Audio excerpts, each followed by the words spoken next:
वालेकुम नाज़रीन, क्या हाल है। उम्मीद करता हूँ सब लोग खैर आफियत से होंगे। नाज़रीन, जैसा कि आपको पता है कि हर दफ़ा स्टेटस लगाया जाता है कि जिस भाई को ताज़ा शहद चाहिए अपनी आंखों के सामने उतरवा सकता है।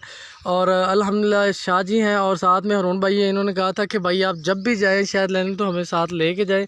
तो आज अल्हम्दुलिल्लाह इनको साथ ले के आए हूँ और इनकी आंखों के सामने शहद उतार के दिया है। और आइए इनसे पूछते हैं कि जो इनको कॉल पे बताया था वही मेयार है या कुछ और। जी अस्सलाम वालेकुम शाह जी।